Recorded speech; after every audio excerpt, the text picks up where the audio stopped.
Hello class, आप सबका स्वागत है अपने क्लास प्लेटफॉर्म पर। आपकी शुभा मैम के साथ में आप एनसीईआरटी की सीरीज कवर करेंगी और ये हम आज से शुरुआत कर रहे हैं। एनसीईआरटी के जो 2 चैप्टर है ना, अध्याय 1 अध्याय 2, यह बहुत ही छोटे हैं और इसमें सिर्फ इंट्रोडक्शन दिया हुआ है, तो जिससे आपको आगे में हिस्ट्री पढ़ने में बहुत ही आसानी होगी, आप उसको अच्छे से लिंक कर पाएंगे। इस एनसीईआरटी की सीरीज में क्लास 6 से लेकर क्लास 7, क्लास 8 और क्लास 12 हम कंप्लीट करेंगे, और जो बचेगा 9, 10 आपका 11, इसको हम इस तीनों को हम बाद में करेंगे, कंप्लीट करेंगे, ठीक है ना। यह जो चैप्टर है बहुत बच्चों वाला चैप्टर है, बहुत जल्दी 20 मिनट जैसे दोनों अध्याय 1 और अध्याय 2 छोटे से चैप्टर है। इसमें सिर्फ इंट्रोडक्शन है, तो ज़्यादा कोई डिटेल नहीं है, और जितना दिया है हम उतना ही पढ़ेंगे। तो इतिहास है क्या? इतिहास आपको देखिए, यह उन घटनाओं, लोगों, समाजों और संस्कृतियों का अध्ययन है, ठीक है ना। जो घटनाएं घट चुकी है ना, जो पहले घटित हो चुकी है, जो संस्कृति या समाज जो थे पहले जो थे, उन्हीं को हम इतिहास कहते हैं, ठीक है ना। जो बीत गया समय वह इतिहास बन जाता है, ठीक है ना।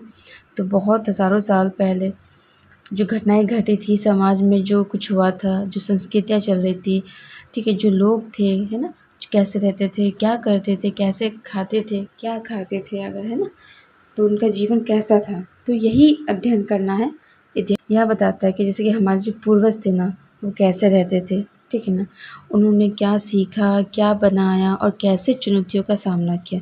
अति समझने के लिए इतिहास पढ़ना चाहिए।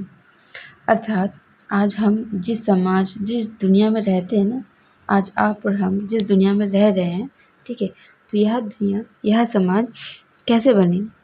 एक संग से एक ही रात में तो नहीं बन गई होगी ना, धीरे धीरे कुछ ना कुछ तो हुआ होगा परिवर्तन, या कुछ घटनाएं घटी होंगी, कुछ उन लोगों ने सीखा, सिखाया, ऐसे करते करते आज हम इस दुनिया में रह रहे हैं, है ना।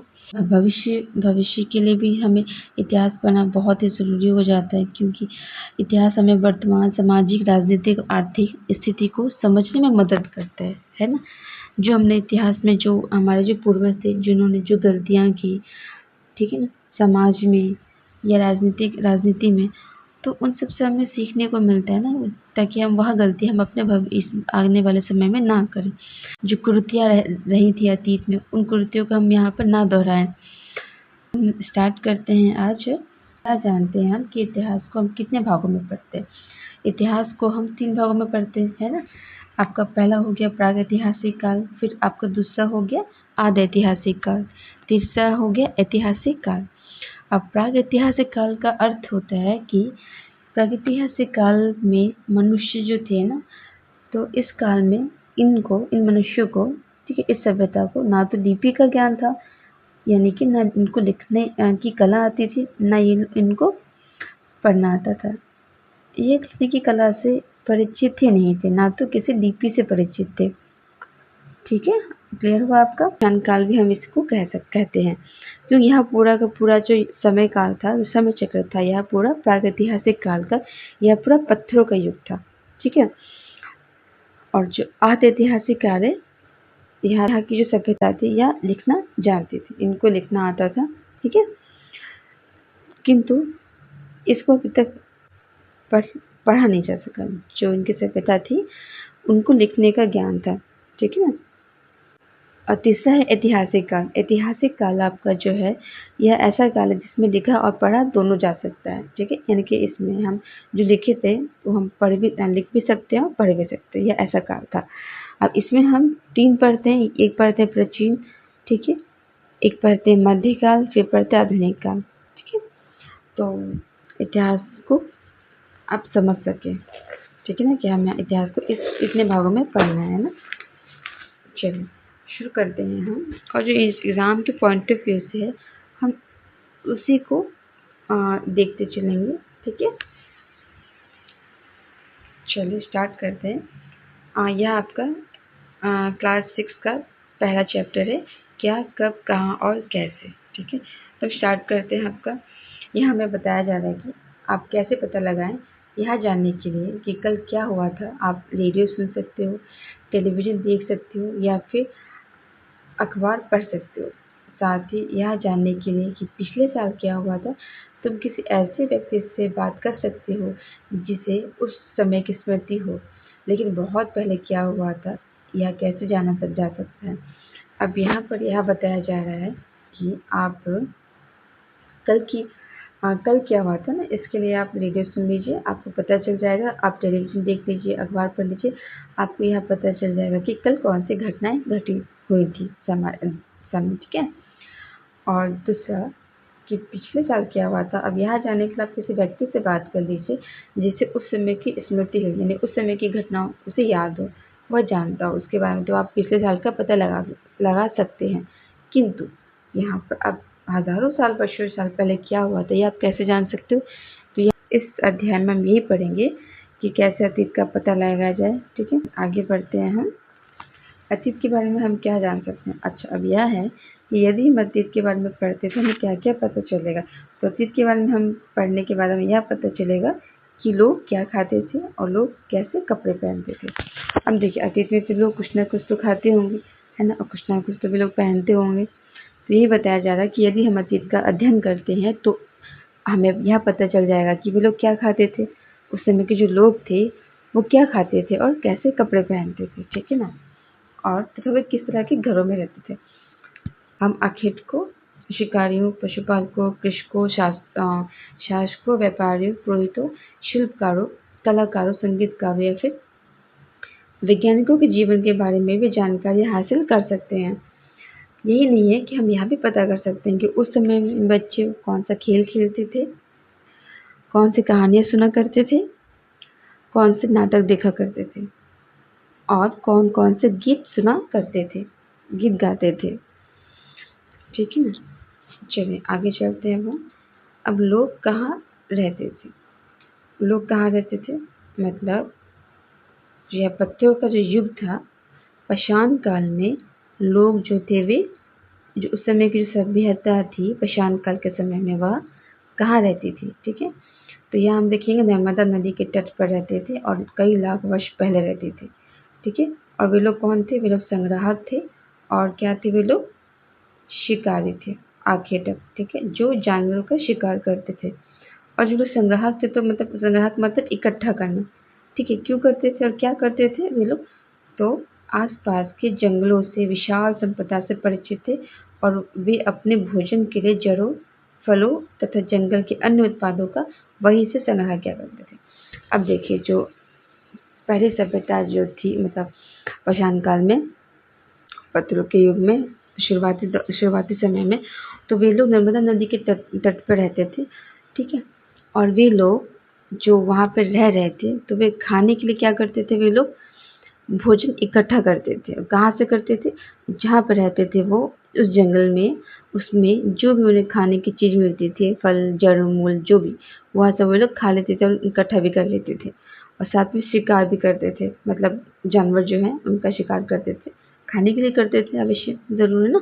इतना पता चल गया ना कि जो यह जो सभ्यता थी वह कहाँ की सभ्यता थी? आरंभिक सभ्यता जो, वह आपकी थी नर्मदा घाटी की, ठीक है। और ये लोग संग्राहक थे, आर्किटेक्ट। ये आपका पीटी का क्वेश्चन आपका बना है, ये आपका पीटी का क्वेश्चन है, ठीक है, आपका बन सकता है। आप उसको हर लाइन को, जिसमें भी मेंडल लाइन कर भी प्लीज़ आप उसको क्वेश्चन की तरह देखो, आप उसे क्वेश्चन की तरह उसको लिंक करो, ठीक है। यहाँ पर एक चीज़ देखिए, नोटिस किया कि लोग नदी के तट पर रह रहे थे। अब नदी के तट पर ही क्यों रहना आरंभ किया? क्योंकि पानी आवश्यक है, पानी के बिना तो भाई कुछ नहीं। तो जहाँ पानी है वहीं पे ये लोगों ने रहना, मतलब कि रहना शुरू किया वहाँ पे। पर ये लोग घूमते रहते थे, ये सभी यहाँ पर घूमते रहते थे, ये घुमक्कड़ थे, एक जगह रहते ही नहीं थे। चलिए आगे बढ़ते हैं। इतना आपको क्लियर हुआ ना? चलिए आगे चलते हैं।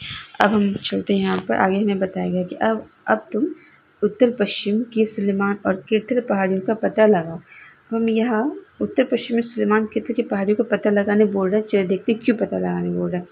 इसका कारण है कि यहाँ पर 8000 वर्ष पूर्व, ठीक है, यहाँ पे स्त्री पुरुषों ने सबसे पहले गेहूँ और जौ जैसी फसलों का उपजाना आरंभ किया।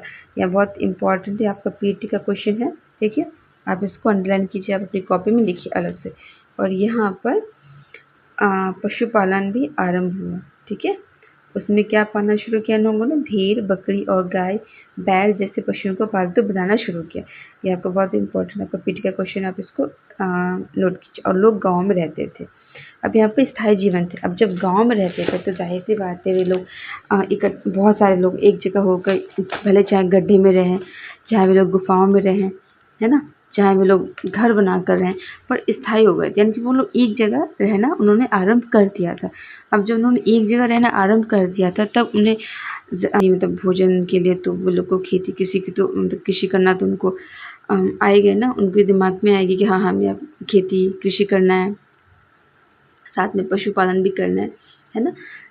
मतलब ये लोग सुरक्षा हेतु भी पशुपालन करते हों, या फिर खाने के लिए भी करते हों, या किसी व्यापार के लिए भी करते हों, है ना। परंतु पशुपालन यहाँ पे आरंभ हो चुका था। और पालतू पशु में सबको पता होगा, पालतू पशु में सबसे पहले इन लोगों ने किसको पालतू बनाया था? कुत्ता। ठीक है ना, कुत्ते को इन लोगों ने सबसे पहले पालतू बनाया था। चलिए, इतना आपको पता चल गया, इतना क्लियर हो गया ना आपका। यहाँ पे क्या क्वेश्चन बन रहा है? ठीक है, चलिए आगे बढ़ते हैं।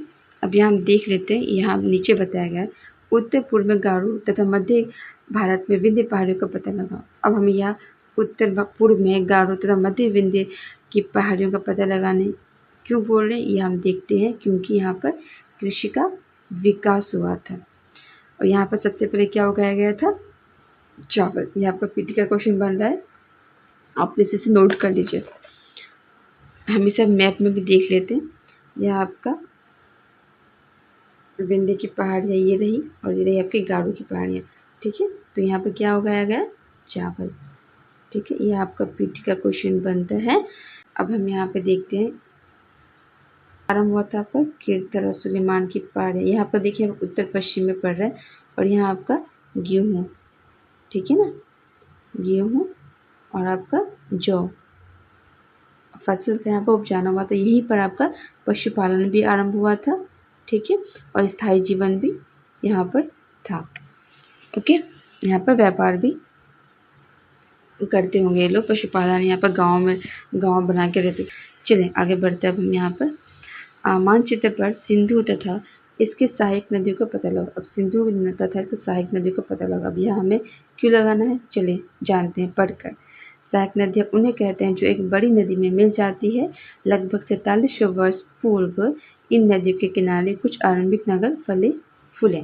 ठीक, अब 4300 वर्ष पूर्व पहले सिंधु जो नदी थी उसकी सहायक नदियाँ जो थी, ठीक है, तो उसके पास में बहुत ही उन्नत सभ्यता यहाँ पर पनपी, जहाँ पर आरंभिक नगर बहुत ही अच्छे तरीके से फले फूले। अब फले फूले का कहने का मतलब क्या? बहुत ही उन्नत थी। ठीक है ना, नगरीय सभ्यता होगी। ठीक है, तो आप इसको अगर क्वेश्चन नगरीय सभ्यता भी आ जाए 4700 वर्ष पूर्व कथन में, तो यह कथन आपका सही होगा। ठीक है, समय जो सभ्यता थी बहुत ही उन्नत थी।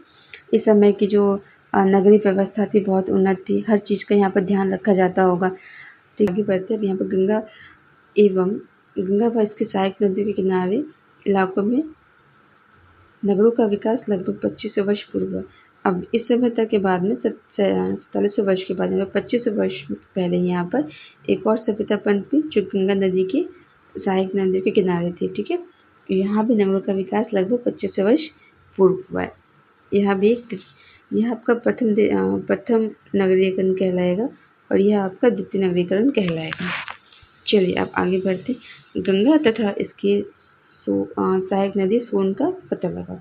अब सोन नदी का पता लगाने क्यों कह रहे हैं गंगा नदी का, हम देख लेते हैं कि गंगा की दक्षिण में इन नदियों के आसपास का जो क्षेत्र है ना, वह काल उसका प्राचीन काल में मगध। अब जो प्राचीन काल में जो मगध है, ठीक है, यह बहुत ही बड़ा शक्तिशाली यहाँ पर एक शासक रहते थे और बहुत विशाल साम्राज्य था, बहुत विशाल राज्य था। ठीक है, यहाँ पर जो शासक था ना, उसने क्या किया, देश के अन्य हिस्सों में भी ऐसे ही राज्यों की स्थापना की। ठीक है, तो यह आपका बहुत ही इम्पोर्टेंट आपका होगा। मगध आप कहाँ पर आपका स्थित है ना, तो यह होगा आपका गंगा एवं इसकी सहायक नदी सोन दक्षिण में। ठीक है ना, चलो आगे बढ़ते हैं।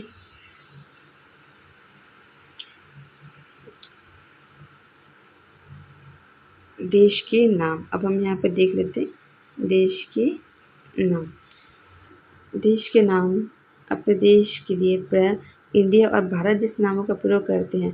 ठीक है, हम अपने देश के नाम जो है उसके लिए हम क्या यूज़ करते हैं, इंडिया इंग्लिश में, और हम प्रयोग करते हैं भारत। ठीक है ना। अब यहाँ देखिए कि इंडिया जो शब्द जो हम यूज़ करते हैं ना, वह जो शब्द है वह इंडस से निकला है, और संस्कृत में इस शब्द को क्या कहते हैं, सिंधु। ये आपका पीठ का क्वेश्चन है, आपका बहुत बड़ा चुका क्वेश्चन है, आप इसको अंडरलाइन कर दीजिए। एटलस में ईरान का पता लगाओ। अब ईरान का पता लगाओ।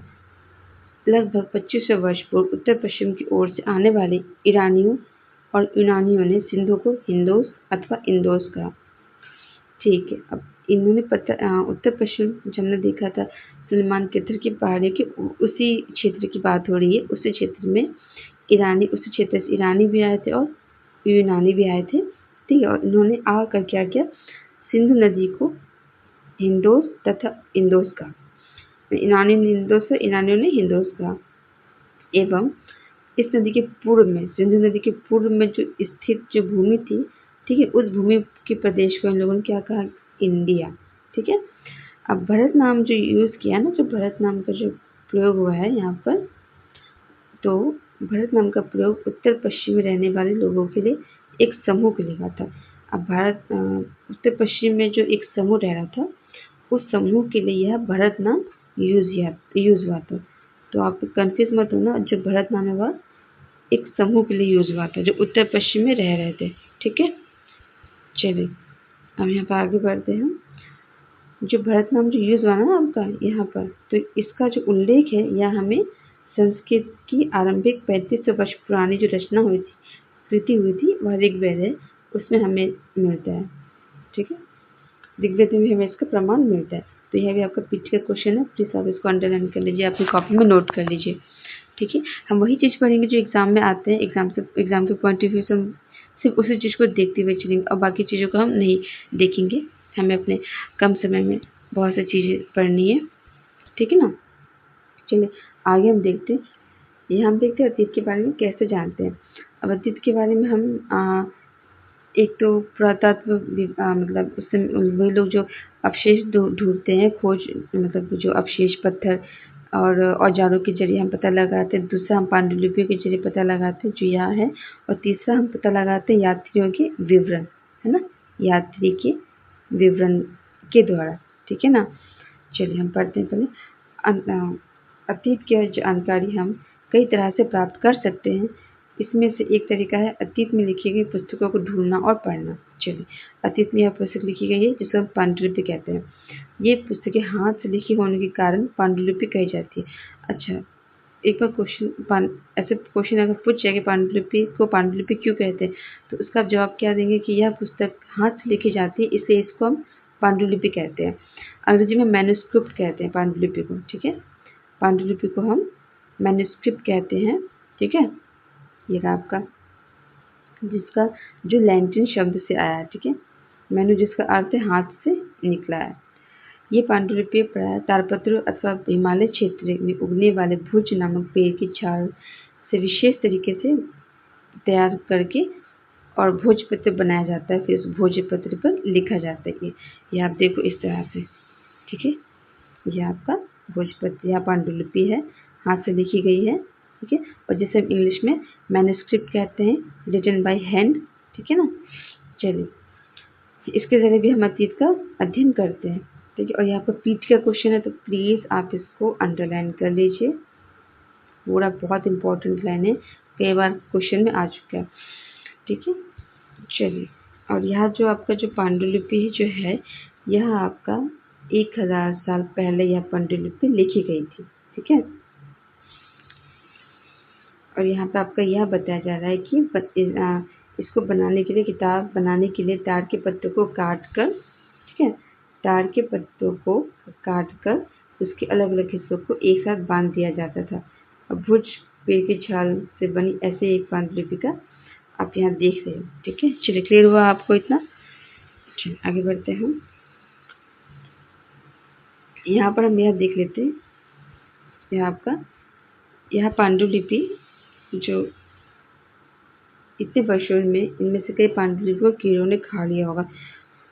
नष्ट कर दी गई थी। फिर भी ऐसी कई पांडुलिपियाँ आज भी उपलब्ध हैं। प्रायः ये पांडुलिपियाँ मंदिर और विहारों से प्राप्त होती हैं। इन पुस्तकों में धार्मिक मान्यताओं व व्यवहारों, राजाओं के जीवन, औषधियाँ तथा विज्ञान आदि सभी प्रकार के विषय में चर्चा मिलती है। अब पांडुलिपि में क्या-क्या चर्चा मिलती है, तो वह यहाँ पर आपको बताया जा रहा है, ठीक है। तो ये इसको भी आप नोट कर लो, अपनी अंडरलाइन कर लीजिए अपनी कॉपी में, ठीक है। और ये कहाँ से मिलती है, तो यह आपको मंदिर और विहारों से प्राप्त होती है, ठीक है।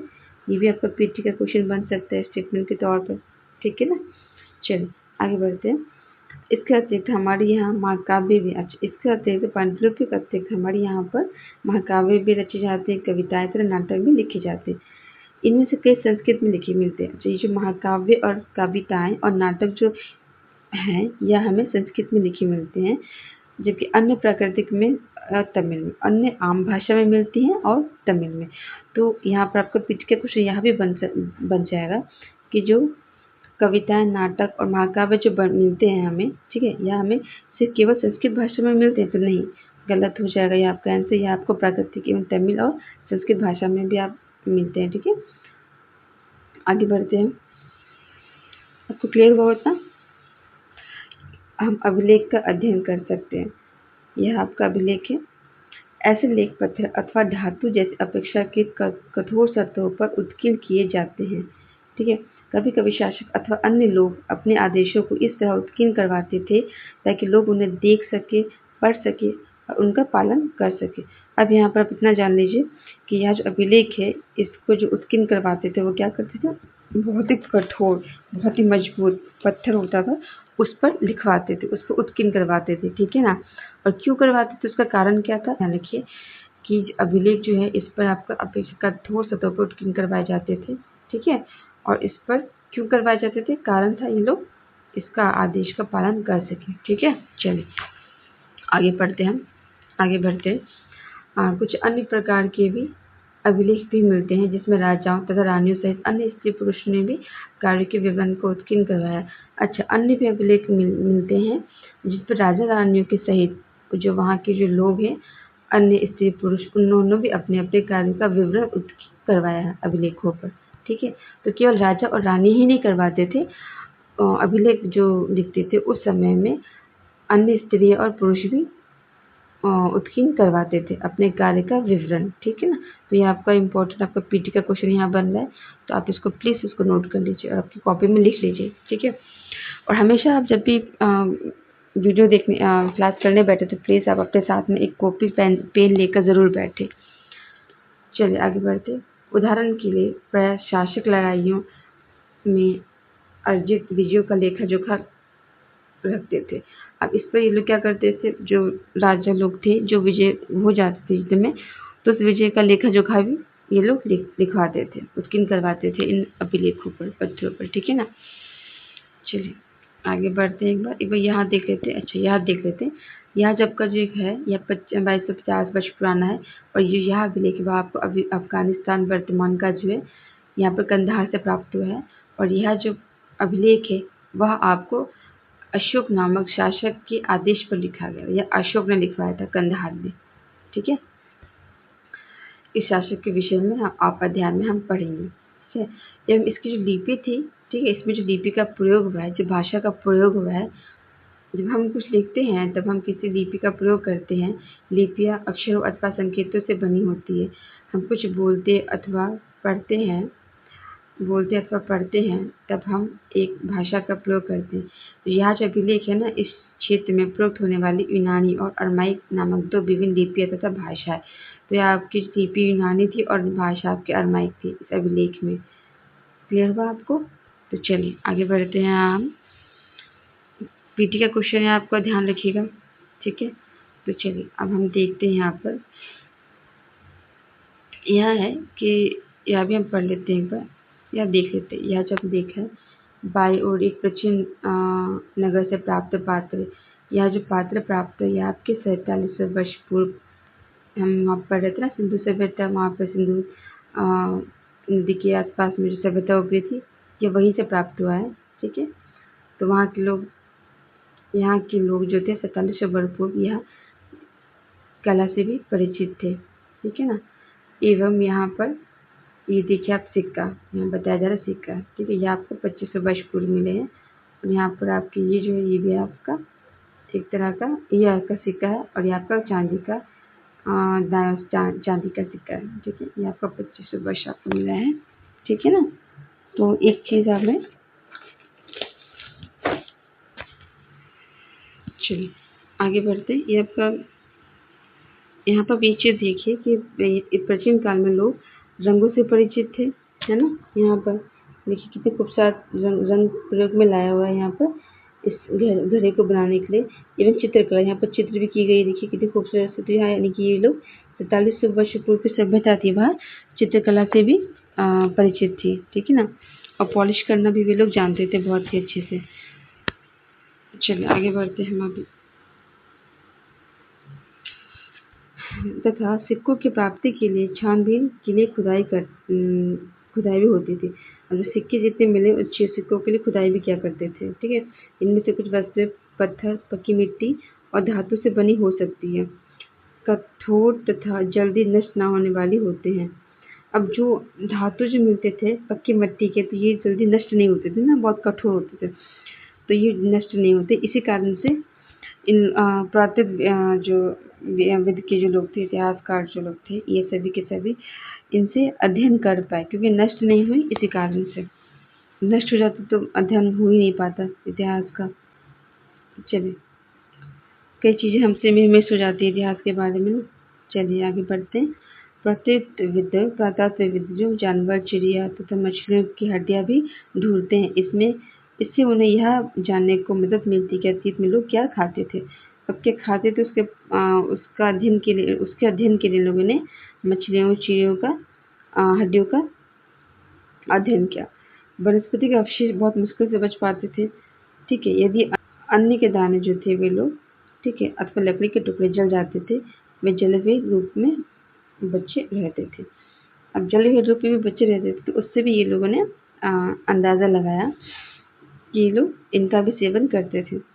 पांडुलिपि, अभिलेख तथा पुरातत्व से ज्ञात जानकारी के इतिहास का शोध शब्द का प्रयोग करते हैं, ठीक है। अब यहाँ पर ये देखो कि शोध शब्द का प्रयोग जो करते थे वो कौन करते थे, इतिहासकार लोग करते थे, ठीक है ना। क्यों? क्योंकि जो पांडुलिपि यूज़ करते थे, अभिलेख और पुरातत्व से जो भी कुछ मिलता था वे लोग उसके लिए एक ही शब्द यूज़ करते थे, शोध, ठीक है ना। इतिहासकार उन्हें कहते हैं जो अतीत का अध्ययन करते हैं। शोध की प्राप्त होते ही अतीत के बारे में पढ़ना बहुत रोचक हो जाता है। अब जैसे ये लोग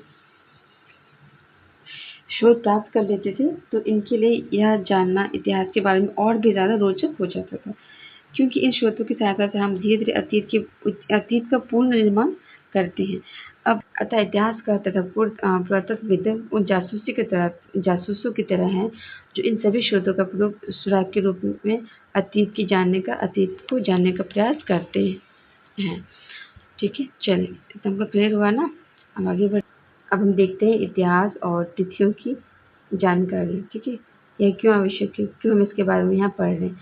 अंग्रेजी में BC, हिंदी में ईसा पूर्व का तात्पर्य होता है बिफोर क्राइस्ट, यानी कि ईसा पूर्व, ठीक है।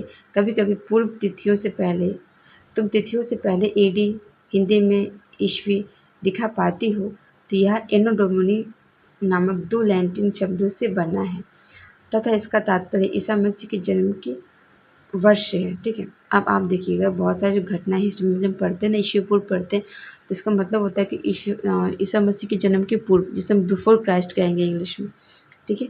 और ईशु जब हम पढ़ते हैं तो यानी कि ईसा मसीह के जन्म के बाद बहुत सारी घटनाएं हुई हैं। क्लियर हुआ आपको। या कॉमन एरा तो BC का बिफोर कॉमन एरा के लिए प्रयुक्त होता है। हम इन शब्दों का प्रयोग इसलिए करते हैं क्योंकि विश्व के अधिकांश देशों में इसी कैलेंडर का प्रयोग सामान्य हो गया है। अब हम देखिए हम सब इसी 2000 ईस्वी पूर्व की हम लोग बातें क्यों हम लोग इसी तिथि से हर घटना की गणना करते हैं, क्योंकि अधिकांश देशों में इसी कैलेंडर का प्रयोग जो है आम हो गया, वह सामान्य। मत कहने का मतलब है कि हर देशों में यही कैलेंडर, ठीक है, यूज़ होता है। तो इसी कारण से हमें इतिहास की जो घटनाएं भी होती है वो हम इसी तिथि के अनुसार गणना करनी पड़ती है, ठीक है। चलिए भारत में तिथियों के इस रूप का प्रयोग जो है वह लगभग 200 वर्ष पूर्व आरंभ हुआ। हमारे जो भारत में जब यूज़ हुआ ना इस तिथियों का आरंभ, तो वह 200 पूर्व पहले आरंभ हुआ था। क्लियर हुआ ना आपको यहाँ से? चलिए अब यहाँ पे एक बार यहाँ पढ़िए कि कृषि का आरंभ आपका 8000 वर्ष पूर्व हुआ था। सिंधु सभ्यता जो प्रथम सभ्यता थी, ठीक है, ये आपका 4700 वर्ष पूर्व हुआ था। और गंगा घाटी नगर की सभ्यता पर द्वितीय थी। एवं यहाँ सबसे बड़ा जो राज्य क्या था, ये आपका मगध था, बहुत बड़ा।